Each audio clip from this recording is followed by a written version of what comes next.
Let's see if I can get Instagram to work.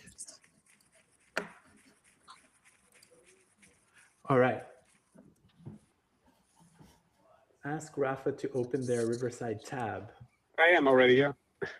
Okay. But might not be updated. Rafa, I need your undivided attention. All right. Hello, everyone, and welcome to Zero NDA, the Building in Public show where everything you say can and will be used to help you build in public. This segment is called Summon the Council. Summon the Council, where founders come to us with real world problems and we bring in some really smart people to help them work through it openly and publicly. What normally happens behind closed doors, well, we try to make it happen in real time, live, and open. So, this is a real creative session. It is not a polished workshop. And today's challenge is not about building a product, it's about understanding who the product is actually for. In other words, honing in on that target market or that ideal customer profile, who you're actually trying to speak to. Most times, that starts with a gut feeling, but today we're going to approach it with in a much more smarter way, a much more data-driven approach. Really quickly, I would like to introduce our founder. So, who are you and what are you working on? Hey, George. So yeah, I'm Rafa. Quick introduction about myself. Would be here a while if I would talk about everything. So my formation, academic wise, is management, and I've pretty much worked in I don't know how many areas by now, quite a few different ones in all kind of sizes of companies. And right now I'm kind of starting my own. Also with a bit of an art background, which hopefully you can see a bit on the creativity of the app MATO. And George, should I also introduce MATO by now already? What do you think? Yes, you absolutely should introduce MATO. All right, so MATO is pretty much, in a very simple terms, event discovery platform. That's what these are called, I guess. However, we are doing things a bit different because we're not trying to show all the big events, etc. And that comes a bit from our name MATO. MATO in Portuguese means pretty much that kind of wild vegetation that grows in abandoned fields or something. And we kind of want to focus culturally and the event scene kind of in the same way, with all those small events that are kind of popping in the city and that normally you would never find in an Eventbrite or Luma or something like that. But that are rather maybe on Instagram or other social media like this from small organizers. And that's pretty much it in a nutshell. So, just to quickly summarize, thank you so much for that introduction, Rafa. When we were talking, MATO is effectively an app that curates cool cultural things happening around you, and it's effectively a discovery app. Is that kind of right, Rafa? Yeah, exactly. And when we had first started talking as part of this experiment, your natural assumption was, well, you know what? This is a discovery tool. I'm in Lisbon, and I want to build an app for expats and foreign exchange students because they are curious, they want to see what's happening, and they don't really know the lay of the land. Is that kind of right? Yeah, exactly, George. You put it in a really good way.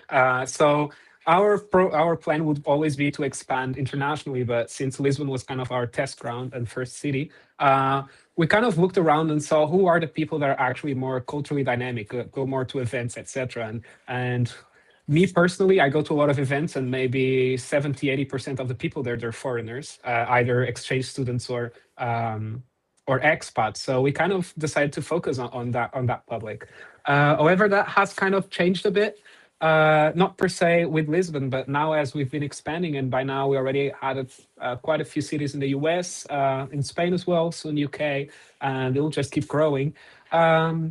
It's not per se the same kind of behavior in those countries. Like not only expats and exchange students going to events. So we kind of had or need now to adapt a bit here to these new publics and I think right now it's a great way of great time to do that with AI and everything to kind of focus in these kind of smaller segments across cities. Well, this is why we're bringing in some really smart people into the conversation. Um, so, so I just want to really quickly kind of put a pin on something. I saw that recently you guys expanded into San Fran, right? Did you also Yeah. expand to London as well recently? No, London, no. It's in our to-do list, maybe the next week or something. But yeah, San Francisco and generally Bay Area. So we also added Okay, Berkeley. Yeah. that's exciting. Yeah. Okay, cool. So you started in Europe in Lisbon, your hometown. You expanded to Barcelona. Now you're in the stateside, and you're kind of like growing this app a little bit all over. And you're noticing that who you initially thought you were going to target is now changing. And this is why we are focusing on who are these people that we're actually trying to bring into your world, into your ecosystem. And this is why we brought in a smart person into the room to tell us all about ICPs, growth hacking, marketing tactics. So, who are you, smart person? And tell us a little bit more about yourself. Thank you, George. I'm Bruno. I'm a marketer with more than 15 years of experience, but mostly focusing right now on go-to-market strategy. So I run a studio called GoodBytes Studio. So we specialize in go-to-market engineering slash growth hacking slash empathy for your ICP playbooks. So Oh, today, empathy for ICP yeah, playbooks. exactly. That's what we will be doing today. We'll be diving deep into some of those playbooks. Okay, very cool. So, how would you normally start this conversation? Let's just say that our role right now at Zero NDA is to be a fly on the wall. Pretend like we don't exist. We are not here. Okay. You're in a room with Rafa and you've analyzed his profile, the app that they're building. You're like, oh, this is cool. How do I get some of this data into this system that you're building to help hone in and find the right people to target? How do we do this? Yeah. So for a startup like Mato, we would be focusing on what's available right now online. So from a little bit of research and some data sharing that we did before the show, I was able to infer some hypothesis about the ICP just by looking at some app usage data, company scraping mechanism with like web scraping, um, data scraping methodologies, so and so, and the Instagram account. Like for a company like Mato, Instagram seems to be really, really good as a discovery tool for ICP hypothesis. So maybe I can share my screen if we want to start this conversation around some data. Does Yeah, that work for you guys? let's do Let's it. go. All right, cool. Let me share my. So let's start with. I've used Cloud Code for this. So for non-technical users, this screen might be a bit scary. Don't worry, we're not gonna be in Cloud Code for like the entire session. I just want to show you what's under the hood. Then we'll go to Figma. We're gonna look at some other pieces of interface that are more pleasant than Cloud Code. So basically, what I did with Cloud Code, I created a company context markdown file. How I did that through a bunch of skills that my studio have created. Those skills mainly focus on using ICP building method and scraping and searches um, tricks. And we found this little description about Mato, which seems to be pretty good from what I know right now. I feel like it's inferred from the website. So the value proposition here is pretty cool. Discover the city's rawest cultural moments. That's a really cool thing. I is it inferred from your material, or it's actually what's written on the site? It's actually written on the site, I believe. Nice. Yeah, we kind of created this manifesto, and that's part of it. Yeah, That's probably from there. Okay, yeah, so here it's more like a summary that is inferred from my system. So what they do: consumer event discovery platform for underground and alternative culture, warehouse parties, rooftop screening, pop-up art shows, yeah, anti mainstream positioning against Eventbrite yeah. That we did not say. Yeah, all the other but part. Yeah, but it's inferred by makes sense. Yeah. yeah, it's inferred, and tell me if it's wrong, because we're going to be starting from Mhm. this hypothesis. So do you feel Yeah, yeah, yeah. it's the right No, place to start? it's interesting. No, it's interesting. I mean, because of course the app and the whole project, it ends up being an extension of myself. Yeah. So I guess that it kind of goes towards that anti mainstream positioning, right? However, we will, and that's what I was saying, we will need to in the end kind of shift here a bit, and we talked a bit about that in the few minutes we were together before the call. But yeah, but exactly. You're going to see something that kind of like go against your positioning in the data, and Mhm. would like us to maybe focus on that Yeah, on this for next step. and yeah, But but yeah, just go a ahead. quick add thing. I mean, if it's anti-mainstream, it will be mainstream at some point because that's just psychology. So I think that people that are not, even if they're mainstream, they'll love this kind of stuff, and that's kind of our slogan. If you know, you know. If you don't, welcome. So we kind of want to break that barrier there. There you go. So okay, so from there, the system went ahead and found a target market, right? So who are the end users? So urban 20 to 35, culture curious, with nascent. So the B2B side here Mhm. is kind of interesting, because there's a two-sided ICP here that has been inferred. So Mhm. you have the end users, which are the participants, but the other side, the B2B side, is the independent event organizer, the underground venues. Those guys Mhm. are also part of your ICP, right? So we need to know Yeah. more about those two different ICPs. So what I would do, instead Then of like yeah. go ahead and like maybe focus on just this, I would just maybe share this screen and see if it sticks to what you guys already know about your ICP. Uh-huh.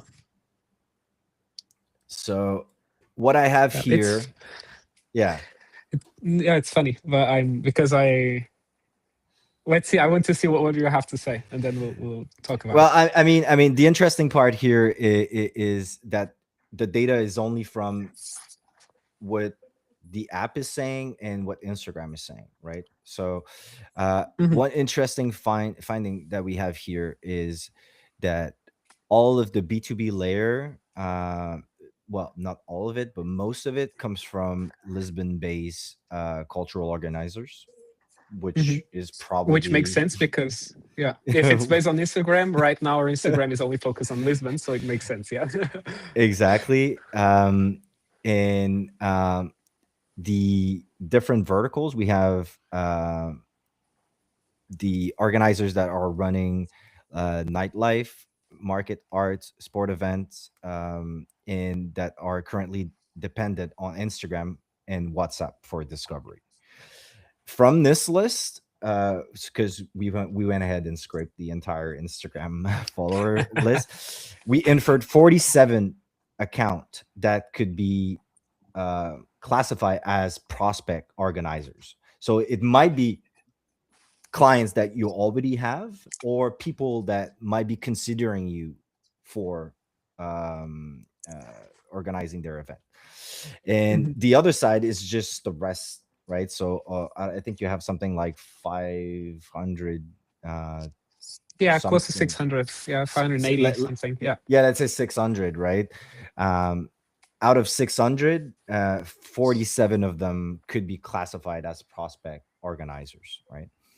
Mhm. And the rest is potential participants.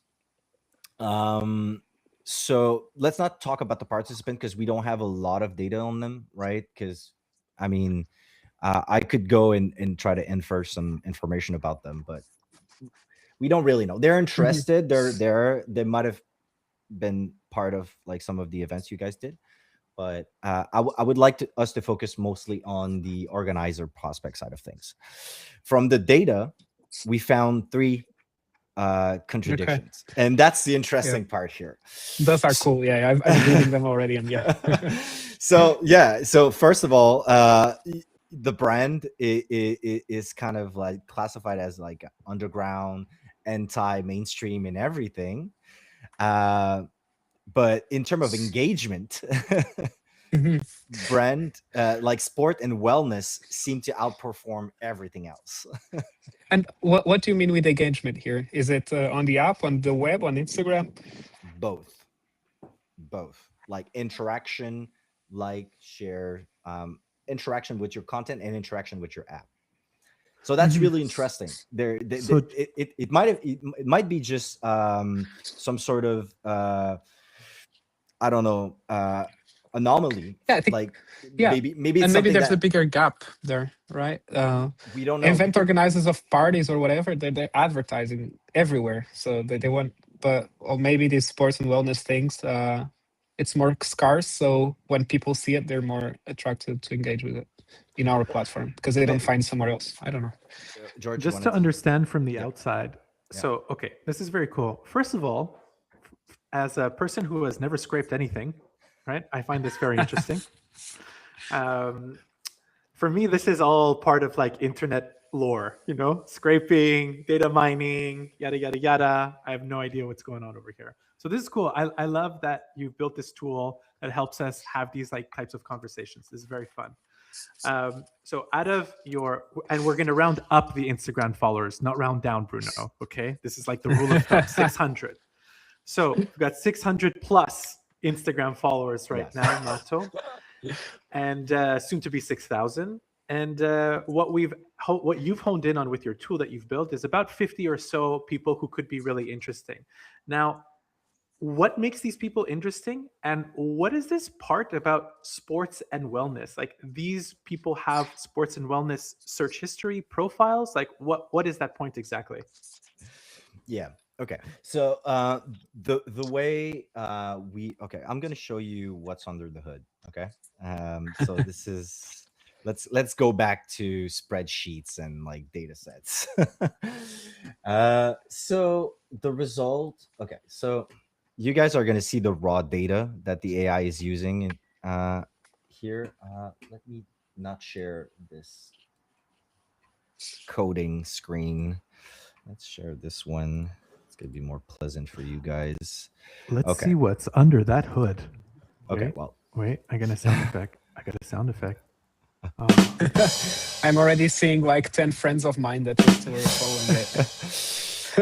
Yeah, I mean, but we have all the followers here. Okay, so data-wise, here we have access to the names of the people, and we have also access to the description that's written underneath the profile. Okay, so this is how the AI is able to actually classify those accounts.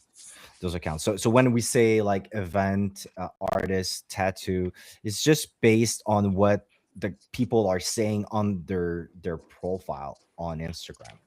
So everyone listening, be careful when you write something underneath your profile account on Instagram. It could be used for marketing purposes.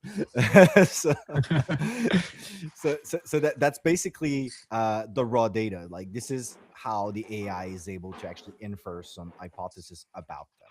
So this is the raw Instagram follower list. Here is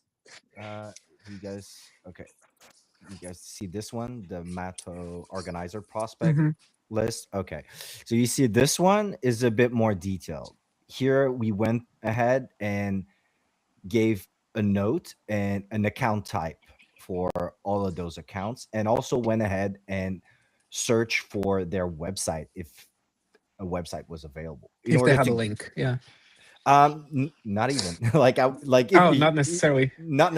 Like you see here, the agent gave a note like no website So I found, found. okay, yeah. It So trying to scrape, yeah. he tried. Like it doesn't mean that this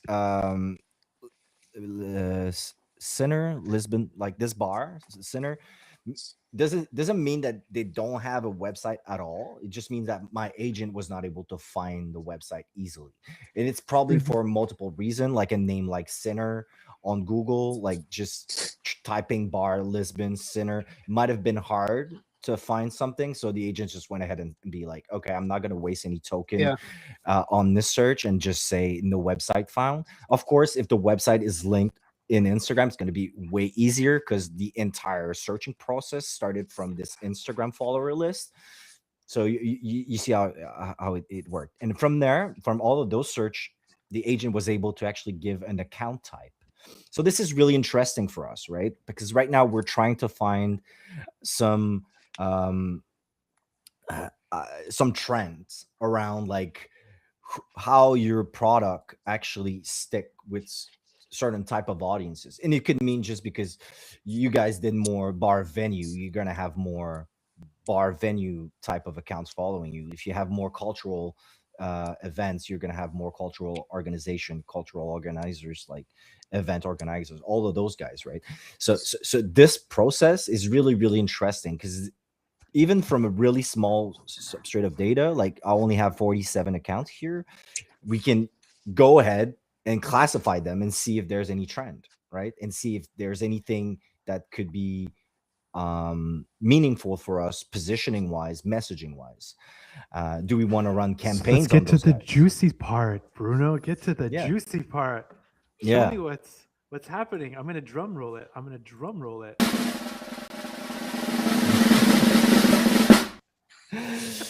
Well, from there, we could just go and run something that I call ICP analysis. So we're going to score them based on what we know, and we're going to see how it goes. We're going to see like if it fits our hypothesis, if we like it, if we want to apply any tactics on those guys. Does that make sense? Mhm. Yeah. And just to confirm, like this is like applying tactics to the sports and events people that you had honed in on. No, it's those are like on active users, the sports, cultural, wellness segment seem to be Is the one that giving more engagement. The goal. So that's real. That's a really good question, George, because I don't want to confuse anyone here. There's two findings in this exercise. The first finding is that through the manifesto, the positioning, the current brand, like I guess marketing vibe. Yeah, Right. we had the hypothesis that we want to aim through like underground and alternative culture, but the data seems to say like people in the wellness and sports seem to engage more with our content. So that's the first finding. The second finding is that through the Instagram list, there's based on the data, there's potential prospect organizers. So what we want to see here is who are they and how likely are they to be receptive to an outreach campaign or like a WhatsApp or like Instagram Yeah. DM campaign, right? Yeah. That's, yeah. I want to discuss that. I don't know, at some point, and I've been wanting to discuss that since you first presented it. Because yeah, could be, but how can I put this? They're all just hypotheses, right? Because we're not making a single cent yet with this. But while I think that those venues are extremely important and there's definitely important stakeholders, I'm not sure if they will be our clients in the end or the ones that will be aiming to sell to. Those ones in specific. Because normally these event organizers, it's not like they're making a lot of money unless it's like a big club or something like that, or very, yeah, but they're not going to be the ones with making a lot of money, and for them to, of course, spend in some outreach with us might not be Yeah, but but I don't know remember if one. should we get into this now No, but or remember one thing, later? because that's a really good, because you're not the first like founder who's in the event space, because I have other clients in that space, not exactly this B2C type of experience, but um, when we think about clients, we think about like the person who's going to be paying for the service.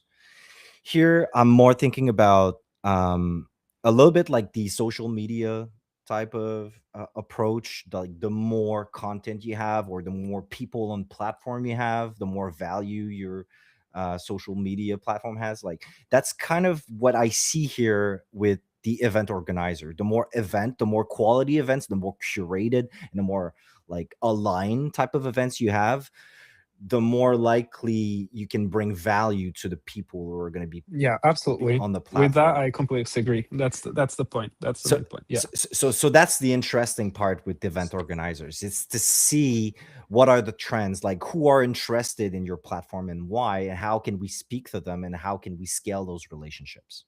That's kind of the hypothesis I have. And I mean, like, I've been interested in your product for like a couple of hours. I don't know, like I haven't spent like 5 days working on this, or like years like you. So you're the man, you're the person who's going to be telling me if it's a good way to look at it. It's always changing, but yeah.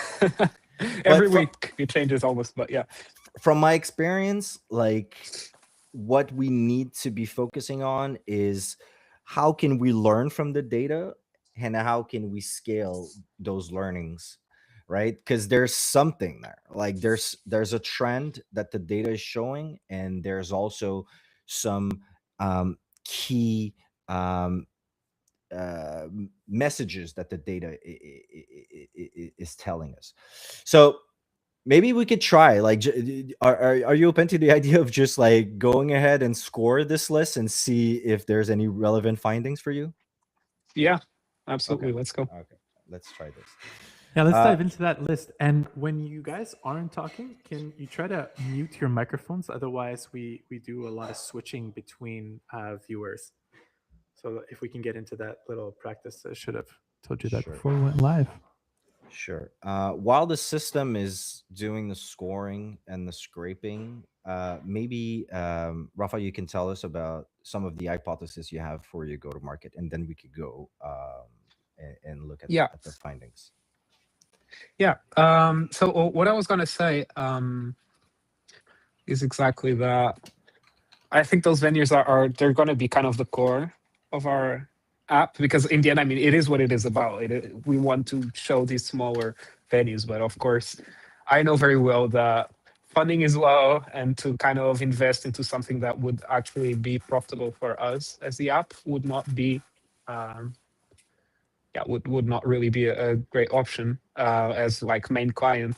I think that what we offer, or we will be able to offer with MATO, is kind of a window into these smaller groups in cities, or small towns, or whatever, in which we start to get to know very well what kind of events certain group of people like.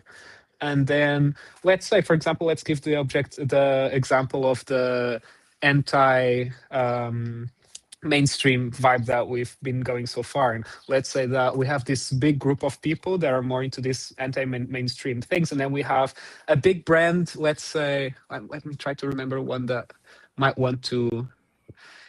I don't know. Could be a clothing brand that maybe, I don't know. Let's say Ralph Lauren. Ralph Lauren wants to go back to being cool with the kids, and which I guess they were a bit in like the 80s or something, like in the States, and they want to go back to that kind of vibe, and they want to get into this kind of anti-mainstream vibe. Yeah, maybe they might want to sponsor some of the newsletters that we're going to be sending to newsletters, or information, or something that we might be able to send to this kind of public. In the end, I think that this will be quite difficult, at least for me as a person, because of course I wouldn't say I'm anti-system, but of course, like I want things to still be cool and well curated. So I'm not going to just show any brand to people that might not make sense. But for example, Ralph Lauren could be a good example that could go through, and we're hyper-personalizing ads to certain groups. Interesting. But I see. I see that we're going into tactics, but I would go into maybe some investigation. If like, let's play a game. Let's say I'm the CMO of Ralph Lauren. The first question I would be asking you would be, what is your most successful event that you did with a brand, or let's say no, let's just start. What's your most successful event? What's the golden like standard for you in terms of like, okay, we want more of this? In what sense? I mean, we do not organize events, or I'm not understanding well the No, question. but I mean on your platform, like there might be like some type of events that you see that are more trending or like have more success or more traction. Okay. I What mean, would that be? that's a very general question. I would question back, in what kind of public do you want to know the most successful event? Because I don't think that's relevant. Our platform, in the end, it's not going to be about just one big group of people. If you're the CMO of what was the brand? I'm sorry, Ralph Lauren. Yeah. Of Ralph Lauren. Yeah. If you're the CMO of Ralph Lauren, I want to give you value, and to give you value, I want to know what kind of people are interested to, and then I'll tell you, okay, for this kind of people, this is the kind of events that really make sense. I think that would be maybe what it would be searching for.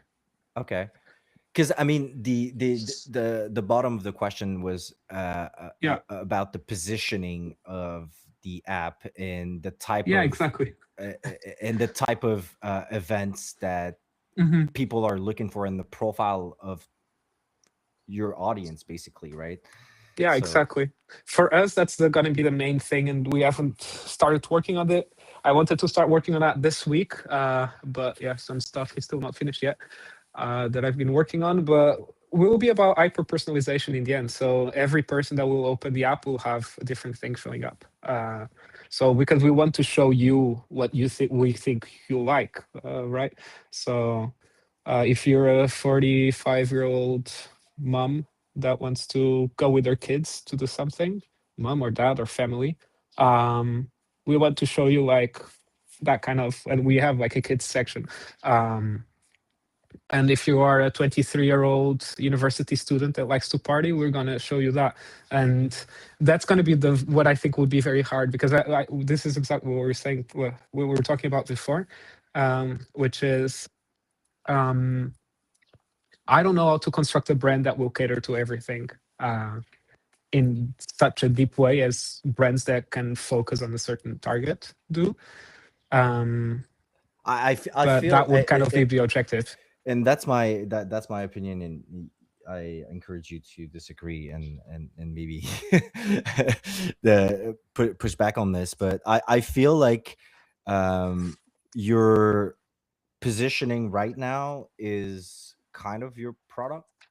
What I by that what I mean is that you're serving a niche that is underserved, and that's really smart.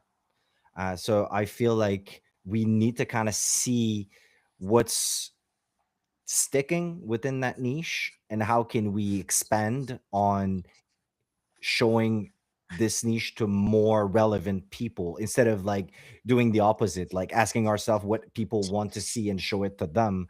Like we should do the opposite. We should be, like I said earlier, like about like empathize with your ICP. Let's find who's the ideal customer right now that is using your app every single time they think about like finding a cool event, and try to find more of them, because there's more of them.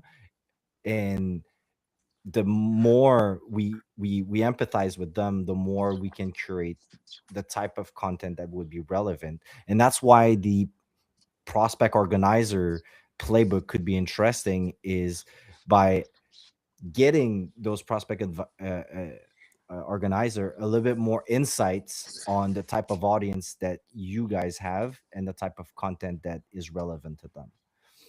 You see where I'm going with this? No, I completely agree and disagree. Go ahead. Yeah. I think that would be exactly what my management professor would say, which is see what works and dive into it. Yeah. And kind of expand into it. That would be like kind of well, not basic, but like what an entrepreneurship or something like that professor would say. And I love it because I think it works great. But this is the part that I don't know if I disagree, but it's something that I think it's worth exploring, which is they're not mutually exclusive to continue doing that. And I think with the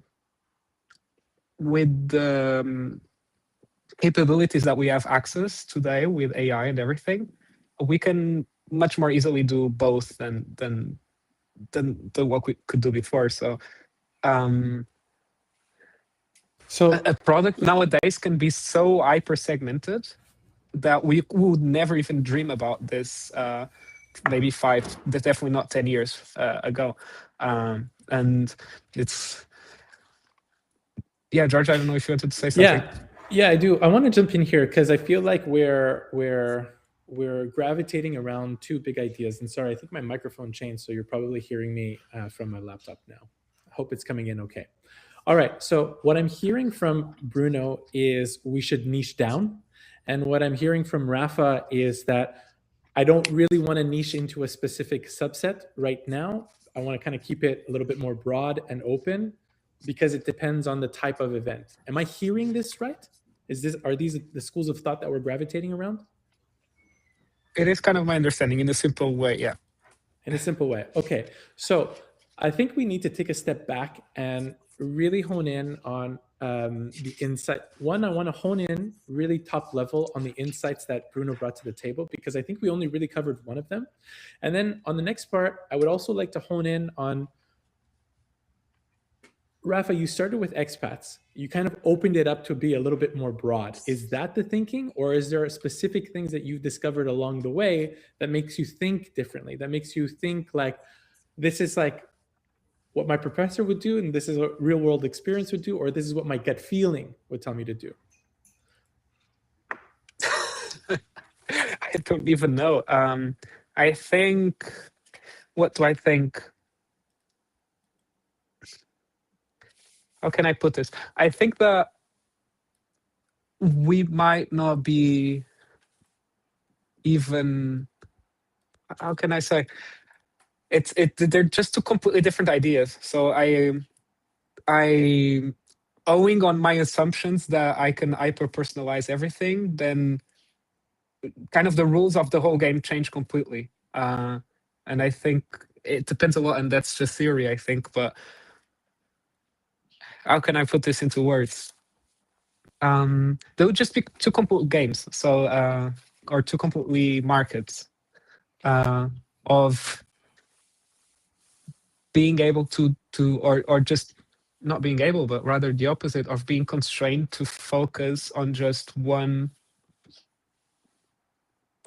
segment and kind of going deep into it, and the possibility of you can offer such personalization that you can literally, I don't, if AI keeps growing at the rate that it's growing, everything can change so easily for literally like even complete like everything can change completely in the app. It could be a totally different app. It could almost mount an app completely on the moment that the person opens it and be a complete different app from one person to the other. This I'm talking about the extreme. What I'm just trying to put it is the perspective of how advanced technology can become, that it doesn't even matter anymore. This could be cyberpunk.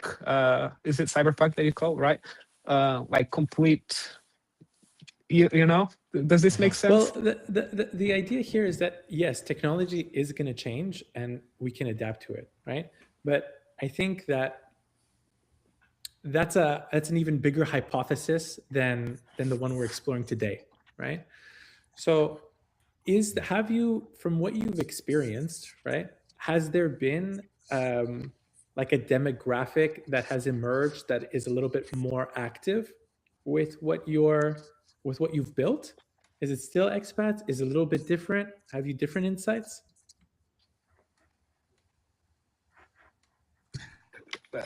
How can I say that? That's what I was trying to convey. I don't think that's relevant anymore if we are to go towards with the strategy that we want to go with. So I think it's more about understanding what they are rather than understanding what is the one. And I think for that, the work that Bruno was doing was really good, because then you can kind of understand the different like lakes, the different, how do you say? Missing the word, but yeah, you got it. The different segments. Yeah. Yeah. How are you interpreting this, Bruno? I'm searching for one thing that I call existential data points, and I really agree with Rafa about the future of like apps and the future of like products in general. I think UI is going to be commoditized. I feel like user experience is going to be hyper personalized. That's a belief I have. So that's something that I truly believe, but I still feel like this is all going to be run by some existential data points. What are those existential data points? Right now, we start from the assumption that when we go, we try and build a go to market architecture or strategy, we should be focusing on firmographics or demographics or like user behavior data. Um, it's a good starting point. Like I think we need those data, but this is the starting point. When I say existential data points, by that I mean finding a way to understand when to empathize with our users about the pain we're solving. Right now, we're thinking about events. When do we want to show relevant event to the right person in the right moments? So there's geographic data that we need to have, some understanding about the preferences, the cultural preferences of the person, and some behavior about like how do they like go to events and what type of events they like, right? So how can we capture those existential data point and transform the user experience could be a really good way to look at our problem right now. And I would be curious because I mean, like I said, I've been digging into this for not like I've not been working in this like for like years, right? So from your experience, Rafa, like what do you think could be a good existential data point to focus on for your audience? Um, yeah, my first question is what do I have access to? But I guess this would be like I, hypothetical. well, I mean, yeah, the way I'm thinking about it is like we're gonna find a way to get Well, access to yeah, this yeah, data. yeah, exactly. Yeah, this was something that I discussed the other day with someone else, which is, for example, just to know which profiles you follow on Instagram would be so helpful to us because we could directly know what kind of things you like in terms of, because normally you'd follow the kind of venues, etc., that you like. And since we already cross-check everything with Instagram, that would already be like super helpful to us. Uh, yeah, yeah, I'm thinking the basic kind of things like demographics, etc. I'm not sure how. I mean, could be relevant, of course. It would definitely help, but it would not be what would tilt the needle. Uh, it's more on preferences, definitely. And preferences, a good data point would be, for example, that like what kind of Instagram pages you follow. I Mm. believe. I don't know if you were searching for something more specific, Bruno. I mean, by the way, what you just said here is it's doable at your size. I mean, like, if you were Yeah. talking about like millions of followers with millions of data points, that would have been really hard to compute. But that's totally doable.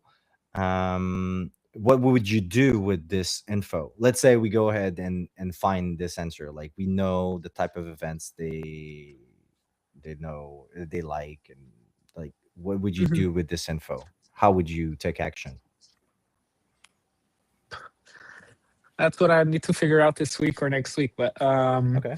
I think that it would be pretty much, yeah, just a similarity between users. So if this user likes this segment of events and this one also has a good overlap, but there's a few that they don't, we can, of course, suggest to the others. I guess that could be a basis of a very simple personalization model. Um, and then, yeah, I mean, I've not delved that much into it. I'm sure there's like amazing systems around that. Yeah, that's the thing, right? Like there's so many ways to do one thing, but I mean, what could be really interesting in our thought experiment right now would be to Mhm. go back and take a look at the results of this Yeah. ICP hypothesis thing that we have. And quick warning, it might be totally off because we haven't discussed about the scoring mechanism, right? Like I just went ahead and used a inferred scoring mechanism, which is having the word venue community in like in the name, the like the like if it was in Lisbon, basically it gives you like a higher score just because from the inferred data that we have before, Lisbon seems to be the best place to convert. And the fact that the person has no website, it was kind of giving you not as a high score because the system didn't have enough data to classify. Let's see what you got. Let's see what you Let's got. And open it up. Share. Let's share. Okay. Give me a sec. So scored. Here we go. All right. So you see tier 1, tier 2, tier 3. So number 1, we have a cafe. Casulo. Yeah. They're kind of a small cultural center that has a cafe as well. Yeah. They do cool stuff. I featured them a few times already on Instagram. So, yeah. So number 1. Yeah. So congrats to Casulo Cafe. Number 2, Lisbon Perfume Club. Do you know them? I think I've seen something from them on the app. I've never went to any of the events or something. Okay. Do we want to take a look at their Instagram and see? We could. Okay, let's do this. Okay. Mm-hmm. Well, they seem like a good fit for like pretty niche underground type of events, right? Absolutely. Yeah. Sweet. So the system is not crazy.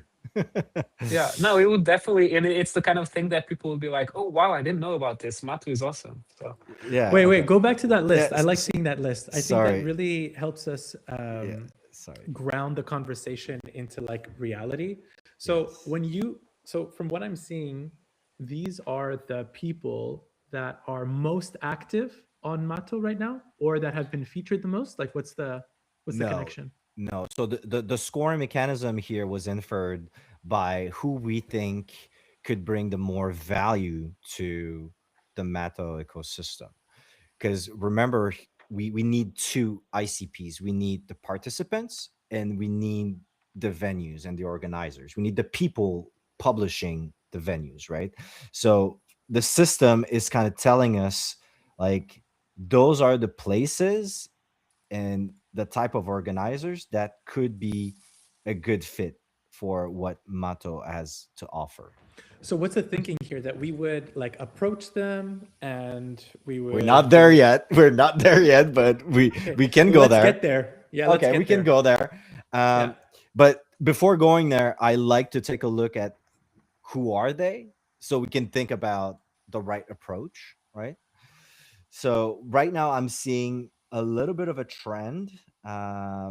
Both of them here seems to be like cafe, like really, they're not big. Here we have a club, Dango Club.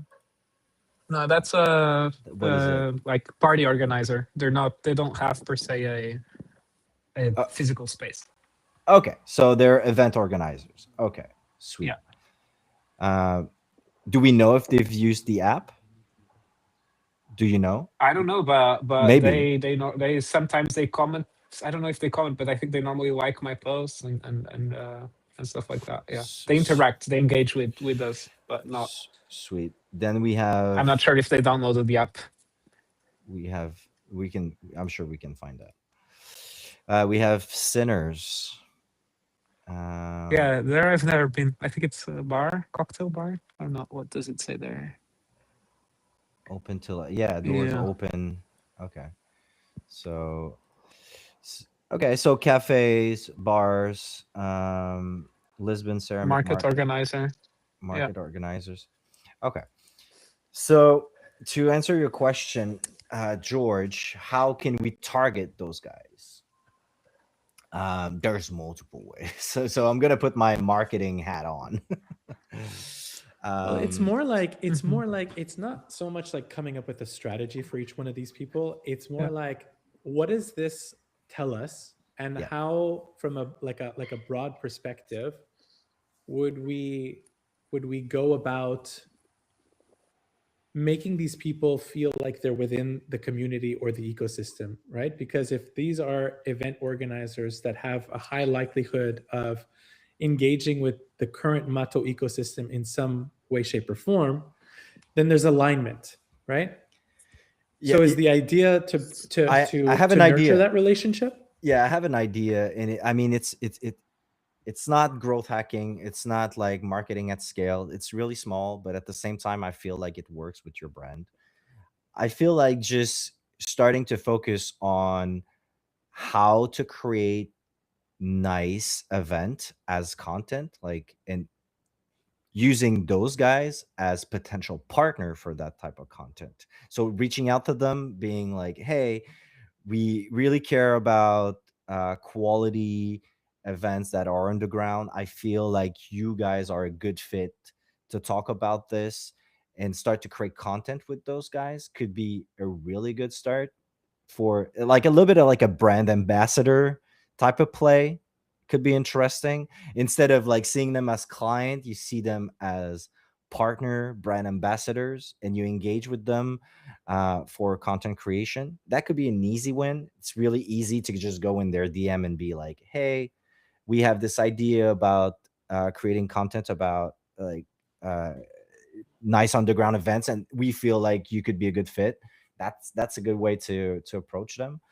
Another way could just be um, uh, creating content about those type of, so seeing those account types, and really focus on creating content for those tier one.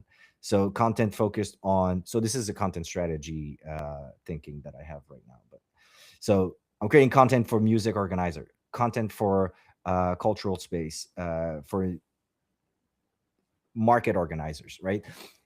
So they're already following you, so they're most likely to engage, and you can scale the relationship pretty easily to find more of those guys. So because remember, what we want here is to have more of the people that we value, and from the analysis that we did here, uh, those guys bring inferred value to the system. So we want more of them, and the hypothesis is here, the more of those guys we have, the more event they're gonna have on they're gonna be on the app, and the more follower you're gonna have.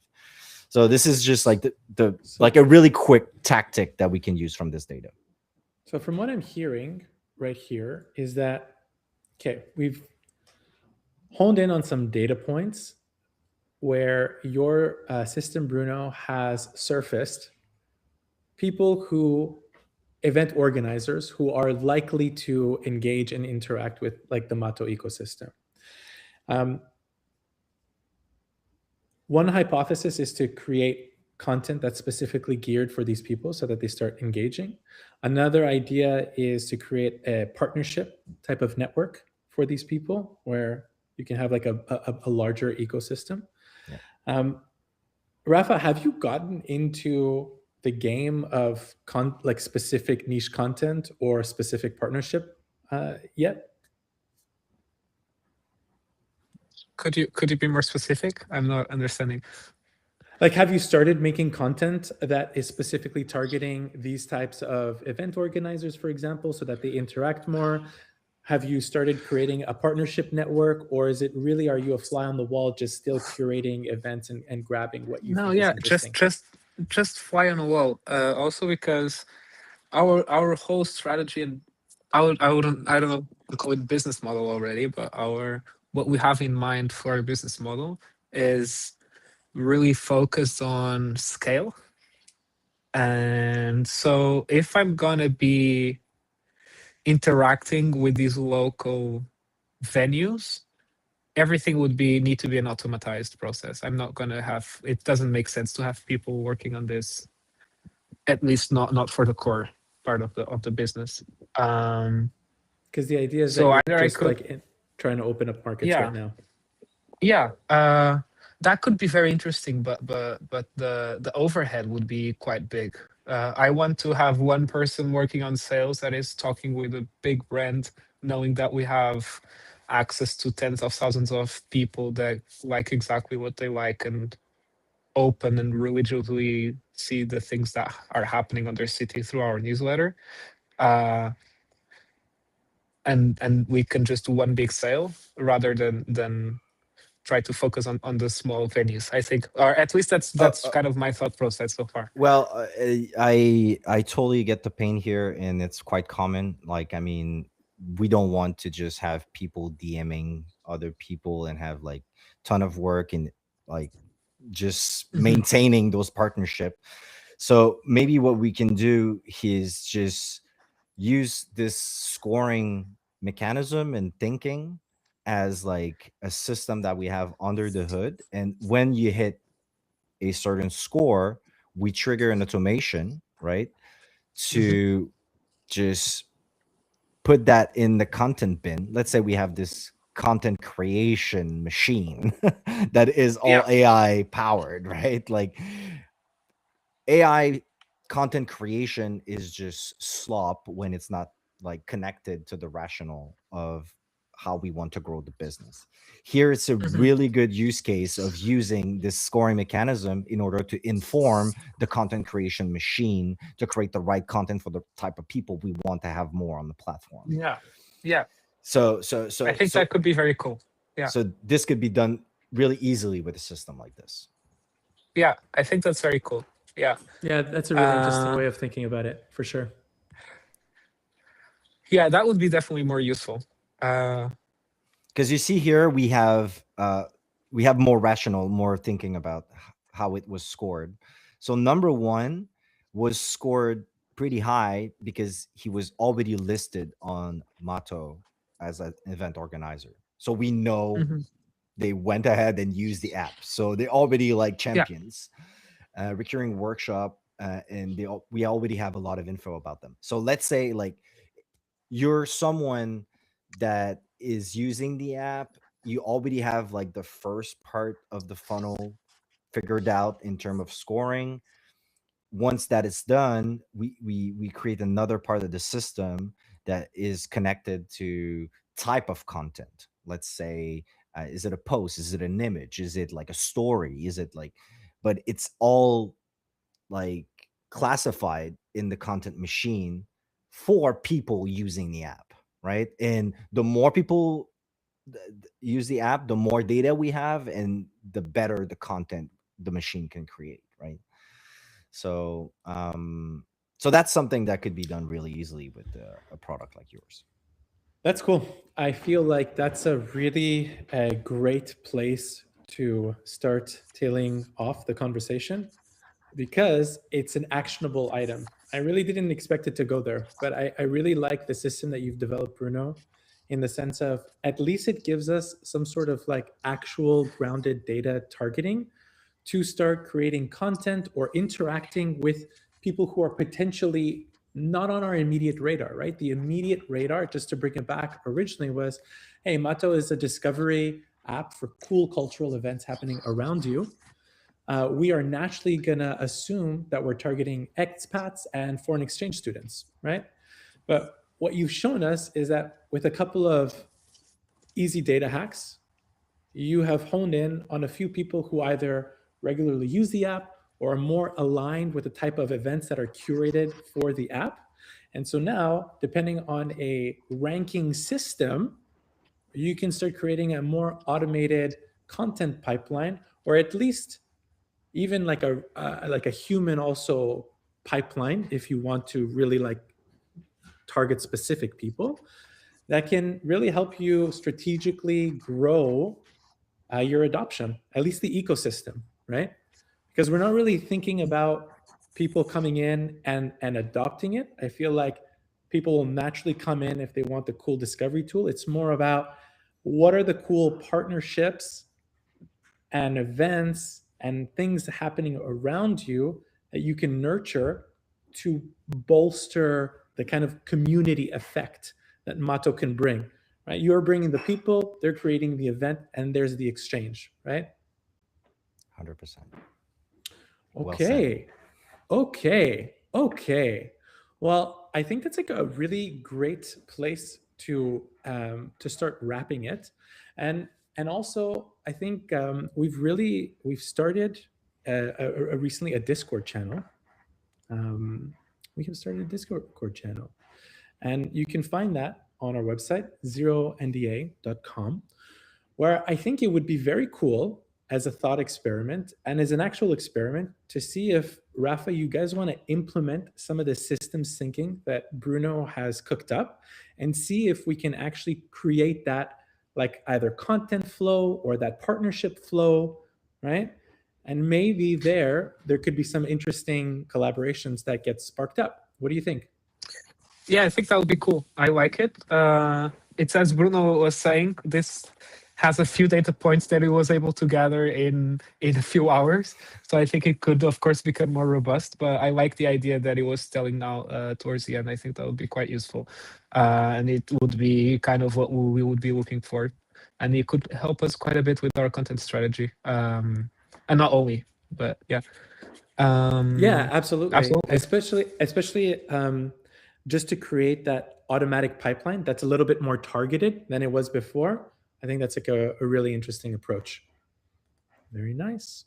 Okay, so today was all about getting a little bit clearer on who you're actually building for, because once that becomes obvious, the story sharpens, the product improves, and obviously growth starts to feel a little bit more natural and organic. So we're going to keep digging on this on our Discord channel. Maybe I can convince Bruno to share some of this and build this in public with MATO, and maybe that could be something that we anchor towards around the season finale. Let's see. But I want to thank Rafa for taking the time to open up this process to us. I really want to thank Bruno for sharing his system with us. Bruno, is this like a private tool that you use, or is this kind of like a public thing? I mean, some of those skills are now available online, but the way I've thought about it and like what kind of like data points was used, I mean, some of those data points are private, so I could share the Claude skills. What are you talking about? We're not breaking any rules here.